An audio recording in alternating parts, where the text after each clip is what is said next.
No, it's not the Ramones, the late great punk band. These lads are the Chinese punk band SMZB with their tongue-in-cheek song, The Chinese Are Coming. And where shall we go? To China. Welcome to Science Friction.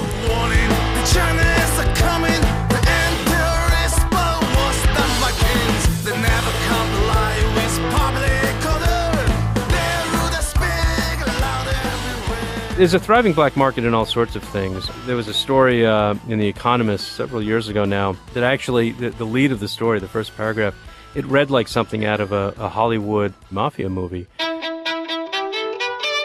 There was a police raid on one of these companies, and they were actually throwing bags of cash out the fire escape, out the back. This sounds like something out of, The Godfather, or who knows what, or Tony Soprano doing this. And this is actually about scientific publishing. This is Dr. Ivan Aransky. He trained as a doctor but went on to become a leading investigative medical journalist. As a reporter, I like stories that are hiding in plain sight. But as you'll hear, there's a lot that isn't hiding in plain sight in China. Hi, I'm Natasha Mitchell with you.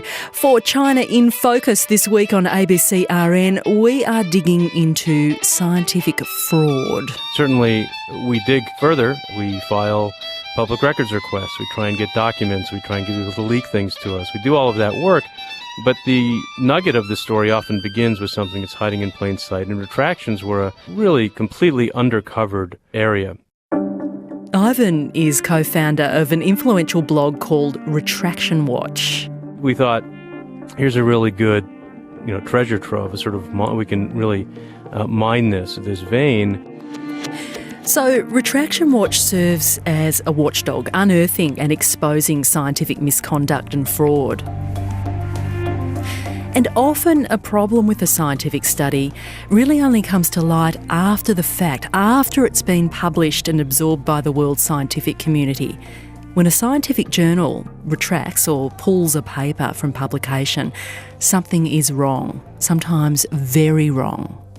It's a statement by the journal, by the authors, sometimes by the university, etc., that this result, this finding, this conclusion is not reliable anymore. Do not rely on this, whether it's in your work, whether it's in your thinking, whether it's in your next experiment that you're trying to do. Stop right now.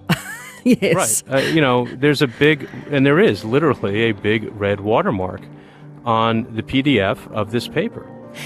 And that's what happened last year when one journal retracted 107 papers, all at once and all authored by Chinese scientists. The journal is called Tumour Biology, and what happened is probably only the tip of an iceberg. The fact that they were all from one journal was obviously quite eye-opening. That journal rocketed to the top of the charts in terms of how many retractions it had. It also lost a lot of credibility, no surprise there, and actually ended up being dumped by its publisher. You do see this kind of very large-scale fraud going on in China, and there's a bunch of different factors, a bunch of different methods that lead to that. I am David Saranowski. I'm the Asia-Pacific correspondent for Nature based in Shanghai. But a heads up, David's not representing the journal Nature here in this program. His comments are his own. They have these fake article mills that kind of pump out papers on order, so people can ask them to produce a paper of a certain kind, and they will produce it. They'll produce the figures, the data, and everything, and give it to you. And they also have fake peer review. More than 600 papers have now been retracted since 2012 for fake peer review, arguably many more than that.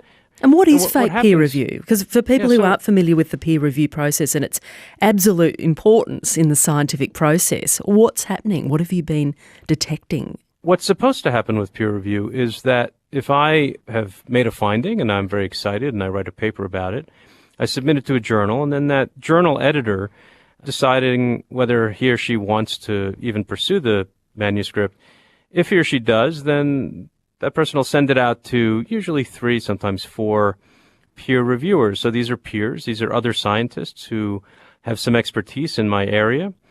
probably my competitors. They can review the manuscript. They can say, actually, it doesn't make sense, or, well, it makes sense, but here, this figure is not quite right, or you should have done this experiment. Various sort of reviews. Theoretically, they're a robust scrutineer.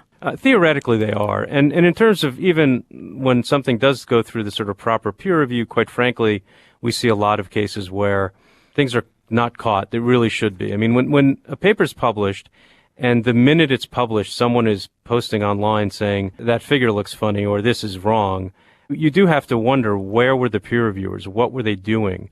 It's a human endeavor. It's only one filter. And so I think we're being naive, and I think that we are trusting the process too much if we just sort of trust that everything that's been peer reviewed must have what we would call sort of a good housekeeping seal of approval. It's just not the case. But with fake peer review, it's actually a whole other level of malfeasance. Yes, you've heard of fake news. Yes, you've seen it in your Facebook feed. But what the hell is fake peer review?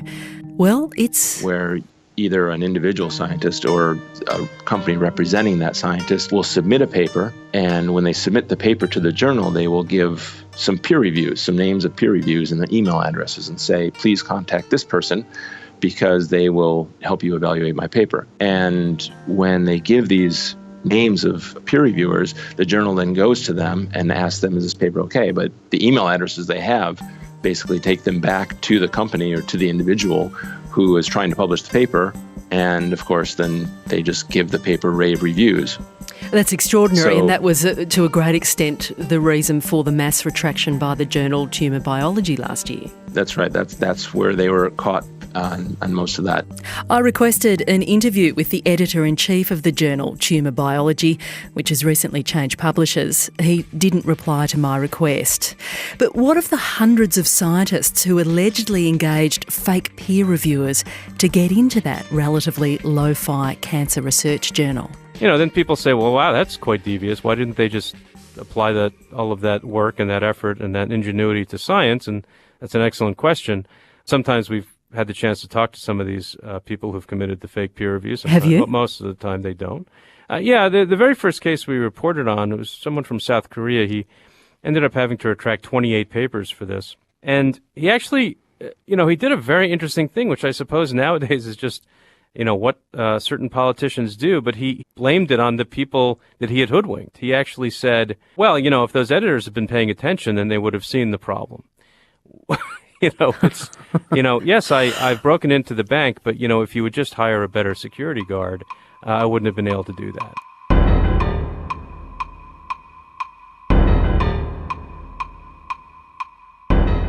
I think this particular case actually indicates the problem of not only scientists, but also some sort of kind of companies engaged in those kind of misconduct. Okay, my name is Chong Cao. I'm a professor in innovation studies at the University of Nottingham, Ningbo, China, which is a joint venture between the University of Nottingham in the UK and the Chinese entity. This market is really large. In China, for scientists to be promoted, they have to have a certain number of papers, right? So the promotion also is linked to their salary, etc., right? And for Chinese graduate students to graduate, they also need to publish papers. Initially, they only asked to publish papers in Chinese journals. And now, at leading universities, they are also required to have papers published in international journals, right? So you really have those kind of demand from not only scientists, but also from doctoral students, master students. So the market is there. And it's a very black market indeed. What happened over the years was that this whole process was sort of industrialized. So this really is a sort of shadowy world. And I don't use this term lightly. There's organized crime in certain countries has realized that there's a lot of money to be made here. But these companies were set up. A lot of authors were using these sort of third-party editing service companies that maybe on the door or on their website it said, we'll translate and we'll do all the packaging for you. It's actually considered okay for someone else to do those kinds of tasks for you. The problem was what was happening in the back room. And in the back room, that paper might have been sold to someone else. We've seen cases where those companies were actually trying to publish the same paper more than once, and then they all got retracted at once. But often they were creating these sort of fake peer review rings where they would set up, dummy accounts, they would set up friends of these dummy accounts and have the papers peer reviewed for you. And you may or may not have known about this, but Chinese government, when they investigated, they found that most of the researchers who had to retract these 107 papers, I think the number was 486 or something like that, close to 500 of them, actually knew what was going on and had committed misconduct.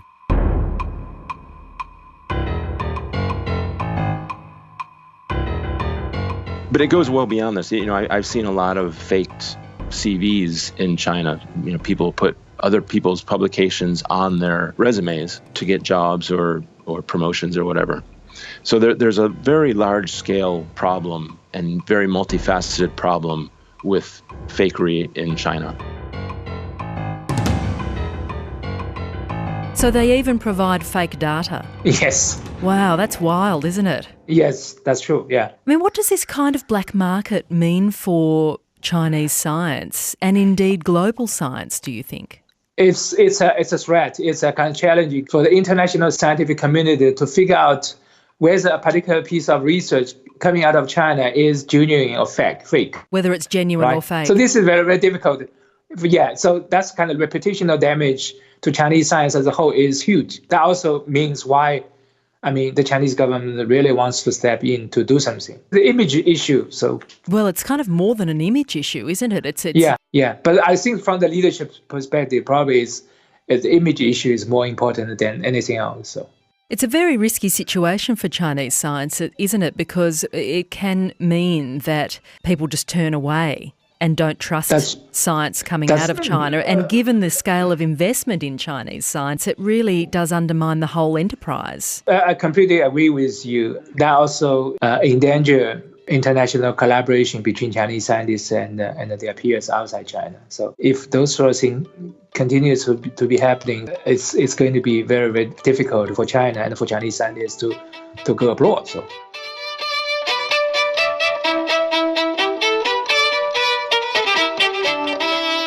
Now, it's important to say here, as we look at the incidence of scientific fraud in China and why Chinese scientists are responsible for amongst the highest number of papers retracted by scientific journals, that not all retractions are evidence of misdemeanours. Dr. Ivan Aransky of Retraction Watch has seen it all. About 20% of the time, it's some kind of honest error. Maybe you sort of calculated something wrong. You maybe even used the wrong stem cell line or just any cell line. These are models that people use in the lab of cells that grow over years and over decades. Maybe you were using the wrong one. Maybe you used the wrong chemical in the lab. You picked a bottle that was labeled incorrectly, and all of a sudden you realize you made a mistake. Those things happen. Things happen on Excel spreadsheets, and people are looking at various calculations that ended up being wrong. But more often than not, when a scientific journal retracts a paper, you can probably bet that something dodgy has happened. Well, about 2/3 of retractions, and this has been fairly consistent over time, are due to some version of misconduct. And this sort of definition of misconduct scientifically is either falsification, which means you sort of made things look better than they were, fabrication, which means you made it up, or plagiarism. And plagiarism is probably the most straightforward there because you can just compare two bits of text or what have you. And even selling of authorship. There will be a paper where a company will sell authorship and say, if you want to be the first author or the corresponding author, you have to pay this much. And if you're going to be somewhere in the middle, you can pay this much. So it's quite elaborate too. Have you managed to speak to scientists who have ultimately been convicted of scientific misconduct or indeed have engaged fake peer reviews? Actually, if you don't mind, this is something we're working on right now, so I can't really talk about it. But as you can guess, people don't generally want to talk about this. It's something that they're ashamed of or they're potentially legally liable for. So they're not generally willing to discuss it. And if you email them, if you say, I want to talk about your fraudulent paper, you're not likely to get a response. Good luck with that. Oh, look at this. The ligaments China has positioned itself very rapidly as a global economic power. We all know that. But the country's leadership also wants it to be a scientific superpower because, of course, one feeds the other. When the Cultural Revolution ended in 1976, a couple of years later, China started this reform and open door kind of policy in late 1970s. So the science and technology system was among the first to be reformed. The reform actually started in 1985. Professor Tsung Sao's books include China's Scientific Elite and China's Emerging Technological Edge. So in the meanwhile, the government and the society as a whole has invested tremendous resources into research and development. So gross expenditure on research and development basically has been growing at a fast rate than the GDP, sometimes twice the GDP growth rate. There's been a desire to win China a Nobel Prize in science, hasn't there? How strongly has that been a clearly stated motivation? That has been actually an important issue on the agenda of the political and scientific leadership since 1995 and the last 20 plus years, is that try to win China a Nobel Prize in science. But the thing is that if you really want to achieve something in science, there needs to be a period of accumulation. But for China, you have only like 40 years after the Cultural Revolution. You have only 40 years for you to, for scientists to be able to concentrate their efforts for doing science. But 40 years is still probably too short.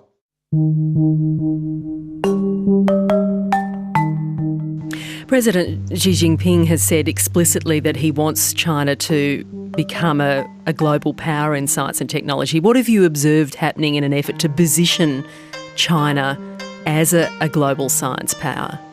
A huge investment in facilities, from telescopes, the biggest telescopes in the world now are being built in China, to quantum computing, to gene editing and things like that. They do a lot of monkey experimentation, which is expensive stuff. They have huge colonies of monkeys, the whole range of science. And I think they want to be comprehensive in terms of basic to applied. And they also want to be at the cutting edge of these fields. And they're typically strong in a lot of the very practical fields of chemistry and solid state physics. So these things that underlie a lot of the computer technologies and information technologies in the future. Artificial intelligence is something that they're very keen on right now. So just huge investments and a recognition that you need to have the talent to push these initiatives that they have. And right now that's their biggest headache, but that's a headache for every country around the world, is where do you get the people, the brains to make these things work? And it's a huge competitive global marketplace right now for the best brains in science. And I think that's what's pushing the Chinese government. They realize that all of this fraud, is not only bad for these institutions, but it's bad for China and China's global competitiveness in things that the government thinks are very important, which is, geopolitics and its technology race and all of these things that China knows are crucial for its future. The Chinese government has always known that it doesn't want its scientists to be cheating, but it hasn't really effectively enforced those rules in the past. But that looks set to change after the Chinese leadership's announcement in May this year of a whole suite of reforms designed to crack down on scientific misconduct. A country like China, given its government and its structure, when they decide to do something, they can just go and do it. And they can, I don't know that it's even hyperbole to say they can move mountains, but they can certainly move metaphorical mountains when it comes to this sort of thing. So one of the things you saw in China, which was deeply problematic, is, in terms of incentives, is that researchers were actually paid these very large cash bonuses for publishing in the what are known as high impact factor journals. If you start thinking about that, if you know that you will get what is essentially a half salary or even whole salary bonus for publishing one paper, your mind is going to change. I would like to think that mine wouldn't, but that's really hard. I mean, we're human beings. We're sort of victims of our own biases and incentives and what have you. I think when those kind of reward policy was put forward by different institutions, I saw there's some sort of value over there. I mean, once For one thing, you really encourage scientists to publish in leading journals, right? Basically, the paper published in leading journal basically means you have achieved something very significant. Otherwise, it would be impossible for you to publish those kind of papers, right? So that's one thing. It's really encourage scientists to be innovative, to be creative, to be moving to the frontier of international science. That's the first thing. I think the second thing is that, by and large, Chinese scientists, though they work very, very hard, paid very, very badly. I mean, the scientists actually, at the time, they had to supplement their low salary by getting research grants, and by publishing paper outside. Of course, there is some sort of unintended consequence of those kind of policy in which scientists try to fabricate the data, try to falsify the data, and try maybe to plagiarize other people's idea, etc. The other problem in China that was related and probably it was responsible, at least indirectly, for the tumor biology case, where there were more than 100 refractions at once, is that unlike in pretty much any other country, medical school faculty, in other words, clinical medical school faculty, who are really in every other country just expected to see patients or teach residents and medical students. And often, I have a position like this where it's a voluntary position at New York University's medical school. I'm not expected to publish papers, and in most other countries, you're not expected to publish papers. In China, however, you have to publish 2 papers in order to get promoted, even if you are a clinical faculty member in a medical school. How we would expect that to lead to anything other than chaos and people scrambling to publish and often doing something fraudulent, that's sort of beyond me. I sort of see that as the completely foreseeable, predictable consequence. And so, you have these people who don't know anything about research, who have to publish a paper. They go to one of these companies, and then all of a sudden you have plagiarism, or you have fake peer review, or some other problem, predatory journals. And so the incentives are all misaligned. Scientific fraud occurs everywhere in every country. It's not unique to China, but do you think China has a unique problem when it comes to scientific fraud? I don't think China's situation is different from what you can observe outside China. Those sort of things, as you just mentioned, occurs everywhere. But the problem in China right now is the linkage between the number of publications or the number of patent applications with the performance evaluation, promotion, grant application, etc. In the Western kind of context, you would most likely not see those kind of linkage. I'm always careful to sort of single out a particular country. There is a risk of singling out China, and there's a potential racism to that as well. I know Chinese scientists have been very frustrated by the sorts of prejudice they encounter in the wider scientific community, the global scientific community. Absolutely, and I think we hear that also from scientists in India who are faced with a lot of the same problems. It's one of the arguments for what's known as blinding peer review, so no one knows where the paper's from. I think there's something to that, whether it's China, whether it's India, frankly, whether it's a lot of other countries. Africa is starting to really have much more of a commitment to science and to spending money on science, and that's a good thing for science. The question is whether those scientists are sort of trusted by the rest of the community yet. They should be, just as much as a lot of, we see plenty of fraud in the West, but a lot of them are sort of noting that they're facing the same problems that China and India and other countries are facing in various countries in Africa, where there's this racism or bias, whatever you want to call it, that is preventing them from doing as well. Nevertheless, the Chinese government knows it has a problem. Professor Sung Sao. I think the most important reasons is that when those kind of cases occurred in international journals, they usually get kind of media coverage very widely. It really damages the image of Chinese science as a whole, and maybe the image of China as a whole. So I think that's the main reason why the government wants to step in to crack down those kind of behavior. I think the government realized the seriousness of the issue. If you commit misconduct, you commit fraud in terms of research that is intended for the clinic, in other words, that is a new drug or a new device, something like that, if it's informing that, you actually could face the death penalty. Now, again, that's quite extreme. In many parts of the world, you don't face the death penalty for going out and killing someone. Now, is that just sending a message? Is it posturing? Is it something real? We don't know, and we haven't seen any cases prosecuted yet. But it's very clear that China's government sees this as a problem internationally and understands that the world is always going to be looking at what they're doing.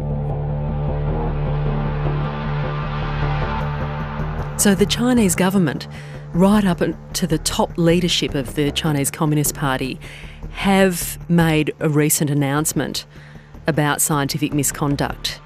What is it and how significant is it? It's very significant. It came from the State Council, which is like China's cabinet, and the Communist China Party. It was a joint issued opinion. And coming from those two bodies, the most powerful in China, it carries a lot of weight. China can really, the party can rule by fiat. They do, and it's a dictatorship. They can decide this is going to be the rule, and they can make some cases, sort of exemplars of people, and all of a sudden everyone toes the line. It remains to be seen what will actually happen. So one of the things that they've suggested is that the Ministry of Science and Technology will be responsible for managing investigations into scientific misconduct. How substantial a change is that? I think, if you look at it on paper, it doesn't seem that interesting, it doesn't seem surprising. Well, often institutions do the investigating, don't they? And they're hardly neutral players. Well, yeah, institutions in China, like institutions around the world, and this is something we do see in countries around the world, they don't want to investigate their own. The fact that China has given it specifically to the Ministry of Science and Technology and is making them responsible for this means that if something happens, someone there is going to be taking the fall. This is something that you see across the government in China right now with Xi Jinping. He has an anti-corruption campaign, and it's kind of new in China to be giving people this kind of responsibility and enforcing them to follow up on it, with the potential that they would lose their jobs or go to jail if it's corruption.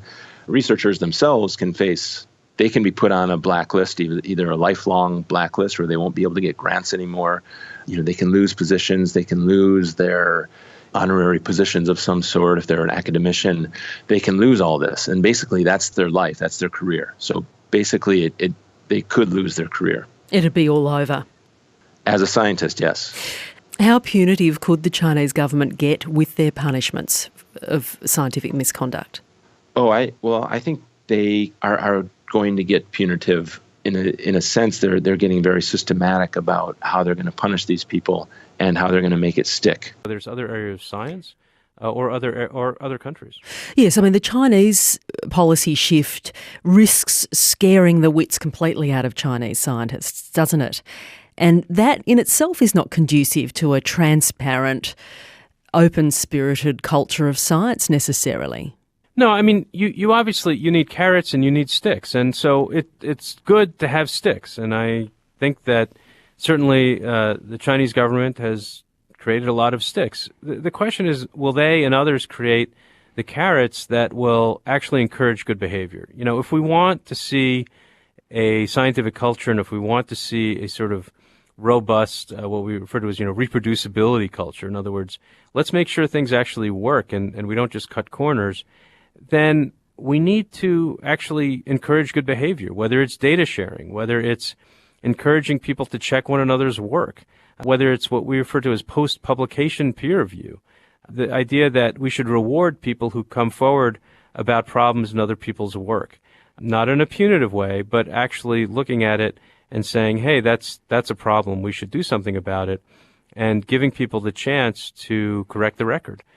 We are not seeing enough of that now, but at least people are starting to think about it. But if you just scare the bejesus out of everyone and say, don't do this, basic psychology will tell you that isn't going to solve your problem. It may drive some people out of science that shouldn't be there. It may drive some people out of science, probably more so, that really want to be there and want to do well, but just they kind of give up at some point.